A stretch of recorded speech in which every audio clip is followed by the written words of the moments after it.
Hey, welcome to the Birdcraft Technology. Today I'm going to present to you an interview with a master aircraft mechanic. And what I mean by this is this mechanic has worked on several types of equipment. Not only has he worked on several types of equipment, but he's also been involved in several types of operations. So military operations, corporate aviation, which is fixing and maintaining corporate jets, contractor roles. I mean, the guy's literally worked overseas as a civilian contracting, has been in the military. I mean, a ton of diversity, right? And a ton of equipment, helicopters, jets, airplanes, the whole nine. I've known this man to work for companies that get sent out for AOG type work. That means you could arrive on scene, any jet, any type of jet, could be sitting there waiting to be fixed. And you have to rely on your experience and the little resources you have to get this airplane back home.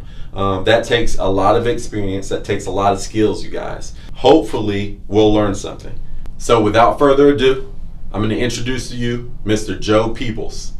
What's like kind of general term, how do we refer to an A&P in the field? I guess it really, for me, it depends on what their specialty is. Yeah. If they're avionics tech, I call them a tech. Mm-hmm. If they're A&P mechanic, I call them a mech. Mm-hmm. You know, hydraulics guys, I call them hydro guys. You know. Okay. It just matters what they do, what their field of expertise is. You know.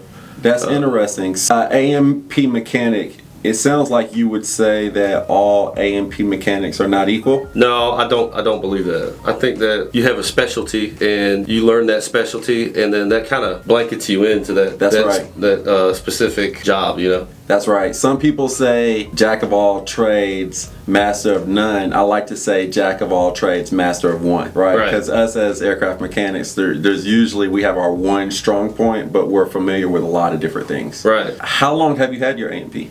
I got my A&P in 2012. May of 2012. How did you get that? Man, I went to the testing center, took my test, in all honesty. How did you become eligible to take the A&P exam? Because there are requirements, correct? Correct. All right, so in 2004, I joined the Army. Mm-hmm. And from 2004 to 2012, I basically worked on aircraft. Army helicopters, all the way to Gulfstream 650. So okay. From there, I gained my experience working on aircraft in various different styles, right, and different trades. I think it's really interesting that you have both helicopter and jet experience. There's not a lot of us that do. I'm going to wrap back around to that later on. How was it? Did you enjoy being a mechanic in the Army? I did. It was my first trade. That's the first thing I learned. Before that, I was a gas pumper at Shell, and then I worked at YMCA watching kids after school. That was really my first trade that I ever learned. Did you consider yourself a super mechanically inclined guy before you became an aircraft mechanic? Or before? I don't think so. I didn't do much mechanicking at all. Yeah. I didn't fix anything, you know.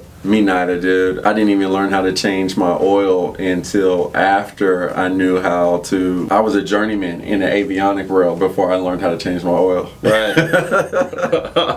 You went the military route to take your A&P. You were signed off on your airframe in general and power plant based on your Army experience. Is that correct? No, I actually got out of the Army in 2009. Mm-hmm. I went back to Afghanistan as a contractor for 3 years, and came back. Sorry, 2 years. Okay. Came back. I started working at Gulfstream in the manufacturing plant. Right. I did that for a year and a half before I actually mustered up the courage to go and take my A&P license, my test. Wow. Yeah. That is a story. What did you work on when you were in Afghanistan? Chinook mechanic, CH-47s as a contractor. When you went to take the A&P exam, did you find it hard? Did you study before? The wording, I did. I studied for about a month. Okay. Before I took the test. The hardest part is the wording, in all honesty, because it's stuff that we do every day. As a mechanic, from 2004 to 2012, I had already been doing all this work. The structures, avionics, mechanicking, turning a wrench on engines. That's right. Airframe. It didn't matter what it was. We did it all the time.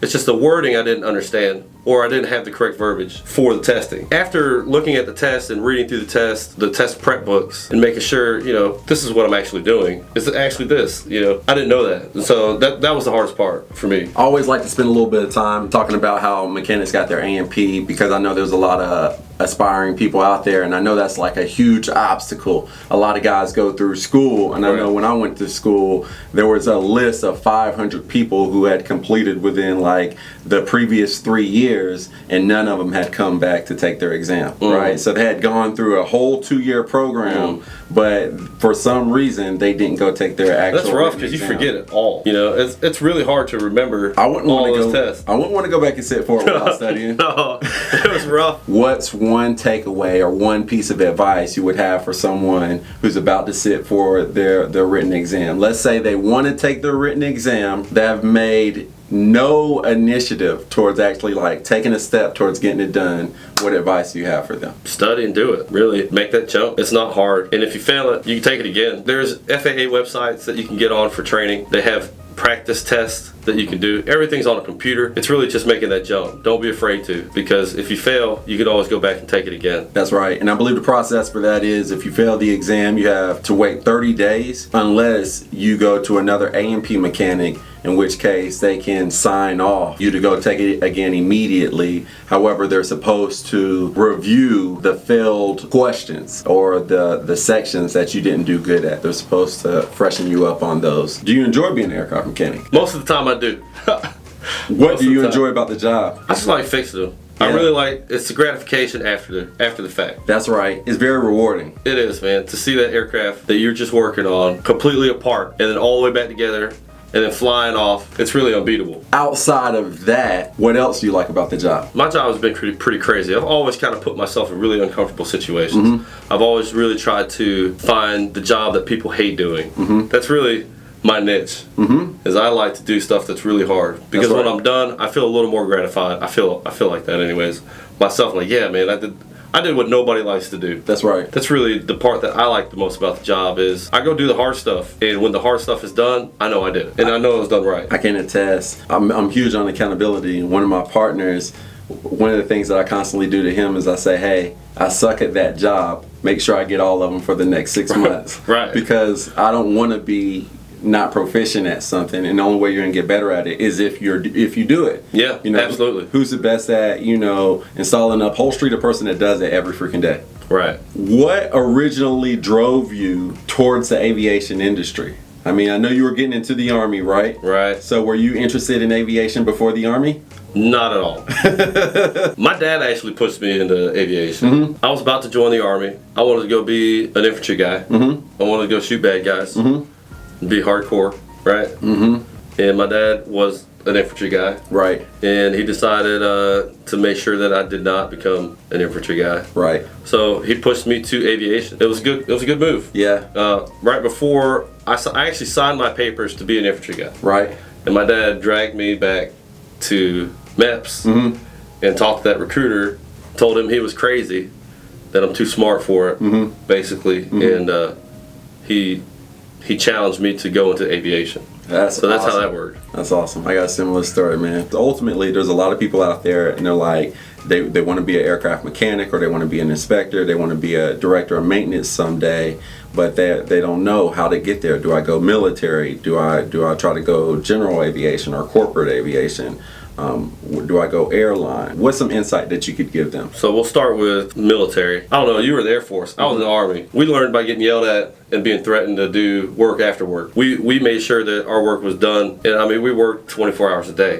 There was no rest, which is good because I got a ton of experience in the short span that I was in. That's right. But it really taught me how to just stick with my work, not to give up on what I'm doing. That car keeps kicking your butt. It's way in the back in a blind spot. Guess who's doing it? Yeah. You are. You're on the job already. And then you find that you fix it, right? So any problems you find, it put that accountability there for you to continue to do the work. If you find it, you found what was wrong with it, you ordered the parts, you got the parts in, you sign off the parts coming in, That's you right. get on the plane, you fix the problem, you sign off the work, and then there's no problem. Then at the same time, you are making sure that you're communicating with your supervisor. Let them know, hey, I'm doing this is what I found. But they know they don't have to worry about it because you found it, you're fixing it. Right. And when it's done, they don't have to go back and double check to make sure that your work is done. They are going to, because that's part of the aviation standard is 2 eyes, right? 2 sets of eyes. That's right. Looking at something. And me personally, I don't like doing work without somebody else looking at it. You guys, what Joe's talking about is number one, a double eye inspection is one mechanic does the work.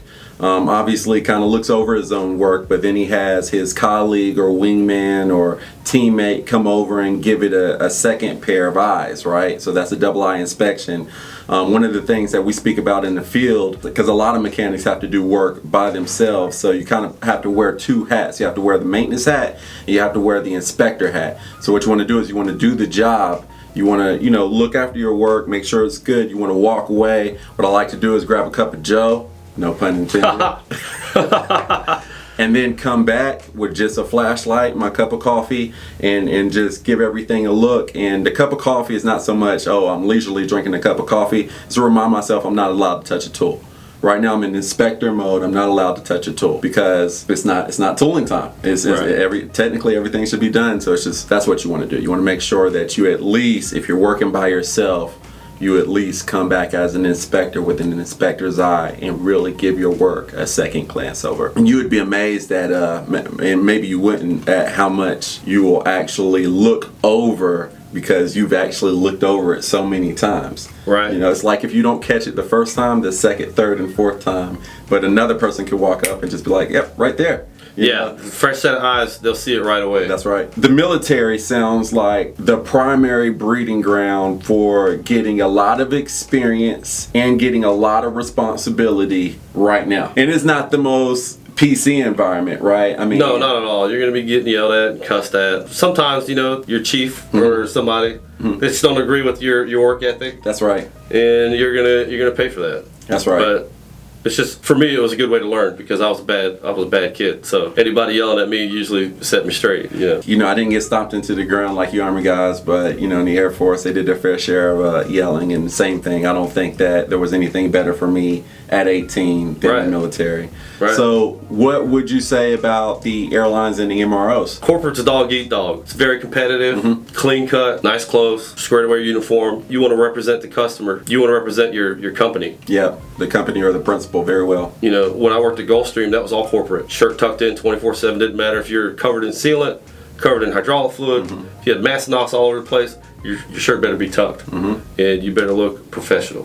That's not too bad. A lot of people won't share information with you because they want to be top dog in that area. Experience working with guys that have stories of other teammates and colleagues or bosses not sharing information with them. Luckily, I've gotten surrounded by good teachers so far, so anything that I want to learn, they've been more than willing to teach it to me, and I think it's because they have that experience of dealing with another person who kind of hogs the information. Yeah. Well, if you got a supervisor that's helping you out, you got a gem. Because a lot of my learning was just reading and doing. So we talked about the military and the corporate aviation environment. What do you know about the airlines or the MROs? And so MROs, it's a little more laid back, but the schedule's hectic. It's hectic. You're working crazy hours. At 5 o'clock on Friday, you're ready to put all your stuff in your toolbox, and an airplane comes in and it's broke. Guess what? You're working Saturday, Sunday. No choice. It's got to get done. Do you think that all of these kind of entities or sectors of aviation pay the same? Well, the military is not going to pay you much, but you'll get great experience, and you have good benefits. You might go to war, so that's always something to look at. I feel like I'm a better person for what I did, and I got a really good experience in it.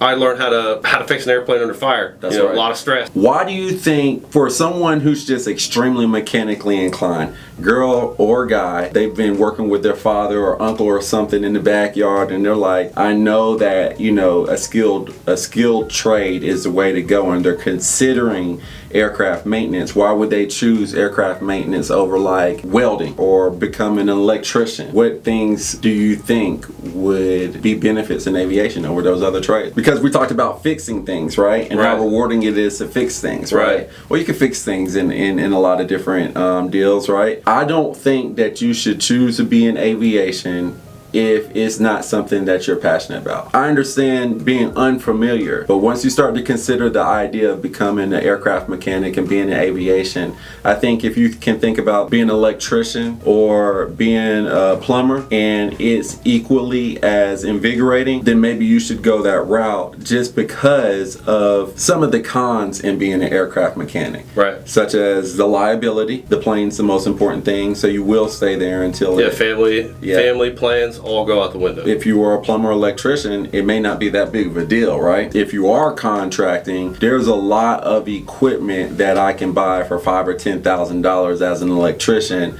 but as an aircraft mechanic, that is literally, that might be a third of one piece of equipment that you need to support the jet. Yeah, an axle jack, $4,000, and that's a mid-size axle jack. That's you right. want a bigger one, you're gonna spend $8 to $10, $12,000. Oxygen boosters, $4,000, cheapest one I found actually. Even if the tools sit on the shelf and the equipment sits on the shelf and doesn't get used, it still has to be calibrated every year. Every year you got to pay for it. Torque wrenches. That's right. Gauges. That's whatever right. you got. This is how I knew I was destined to do this. When I first walked into a hangar, first time I ever walked into a hangar, I was in the Army. I was going to training. So I got done with basic training. They sent us all up to Virginia. And I got off the bus. We went into the hangar and there's 8 A64 Apaches sitting right in front of me. And I remember just thinking, wow, this is it. Same here. This is what I want to do. And so I really, from then on, I've been addicted to it. I love it. Like there's nothing better to me than starting an airplane, starting a helicopter, sitting beside it while it's running,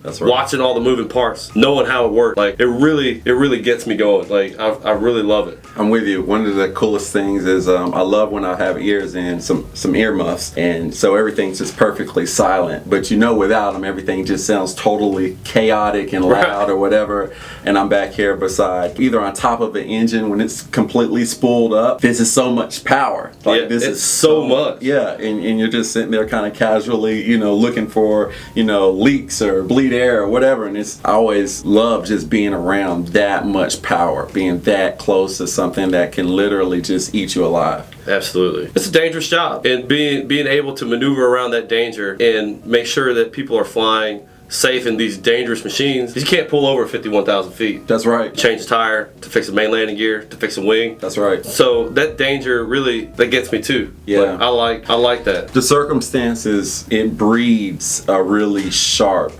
professional. It does. My best advice to any A&P, just figuring out they want to do it, is don't be afraid to ask questions. If you don't know something, ask a question. Right. It doesn't cost you anything. It really doesn't. And it'll save you a lot of heartache and a lot of rework. Because you can put it together. I'm sure you've been there. You put something all the way together, it took you 3 or 4 hours, and then you look down, you're reading through the book, you're like, I didn't do that.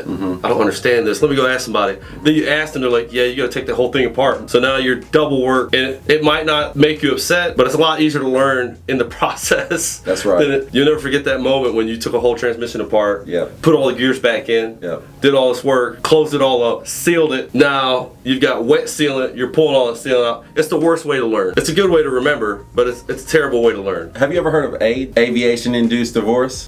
Yeah. Yeah. But that is a thing in aviation. I think it's a nature of pulling men and women away from their families because it is a 24/7 industry. Right. So for aviation professional considering family, what would you tell them about balance or taking care of the family or not? Or what advice would you have for them considering their lifestyle as a whole? That's a really tough one. Because I'm very family oriented. I know a lot of guys who aren't. There's a lot of conflict there when it comes to stuff like that. I've been divorced. I'm remarried. It might also tie to my aviation industry though, because I was always working. Okay, that's what I'm talking about. So we lost the connection there because I was always at work. And I'm sure that probably aroused feelings of jealousy and questions like, where are you at all the time? I mean, it happens all the time in aviation. People are always getting divorced. It's a tough industry to keep a family because of the demand. You have to make sure you have your priorities set right. Yeah. If you're a family person and you have family, I got 3 kids, and I try my best to spend the time that I'm off with them. But me and my wife have a complete understanding what is expected of me at work and what is expected of me of my business. Right. What is expected of me from that, and I'm the single provider too. I'm the sole provider for the family. Are all aviation companies family oriented? They say they are. A lot of companies say they are, but I've worked at a lot of places that say we're all about family. Right. And yet I never saw my family. In fact, at those companies that boast that, I probably saw my family less than I'd ever seen my family in my life. And that's what I'm getting at. If you are a family man, and you kind of hit on it, like some men or women, they're not like that. They're career driven. That's the hill that they're going to stand on. But if you care about being a family man, and that's a huge part of your lifestyle, you want to have that conversation communication up front with the company, right? And you want to kind of try to protect that boundary. You're going to have to swallow the pill starting off because of the seniority thing. You're going to have to do what you have to do for that first 5 to 7 years in order to get the experience, in order to get the seniority, in order to have the ideal schedule to be at home with your family. I was a senior floor supervisor, and I still worked just as much as I did as a fresh mechanic. That's right. When it comes to actually doing aircraft maintenance, and I say this because I'm a gearhead, right? I love tools. What are your 5 most used tools? Husky makes a 1/4 inch and a 5/16, about 6 inches, and it's ratcheting, and I love it. That's probably my #1 tool I use on the airplane. Okay. I can throw a 1/4 inch, put sockets on there. You can put your bits in there. You can get to hard to reach locations with screwdrivers. I have one. I know exactly what you're talking about. I got 3. Oh. #2 would be a battery-driven ratchet, but the 1/4 inch is perfect for any type of engine work. That's right. You got to have a good set of sockets, 12 points. Yep. Snap-on makes a really good set of ratcheting wrenches that I have. Those things are amazing. They're Right. 72 gears. Right. So when you turn it, oh man, it's like butter. Yeah. Right. Yeah. So you got those. I think we're on #4. #4, in the military, we weren't allowed to use, in the Army, when I was in, I don't know if you can now or not, but you weren't allowed to use safety wire pliers. Oh, really? Everything was safety by hand. I love safety and by hand, but there's no suitable replacement for a good safety wire pliers. Or the gun, right? Right. The safety wire gun is amazing because you don't have to twist anything. You just, but it's $800 tool. Right. So nobody buys it. Safety wire pliers I really like. I enjoy using it. Once you get to learn how to use them correctly and you're able to maneuver around bolts and stuff like that, it's really comes in handy. You have a favorite brand? Blue Point makes a really good one. I like Mill Bar. Well, Mill Bar, Brown Tool, Uh-huh. and I think Brown Tool actually sells Mill Bars. Okay. And I just saw a thing on Facebook last night, and some guy was complaining that his Mill Bar broke, and he couldn't find that specific brand anymore. I saw that same exact post, which is kind of why this is on my mind.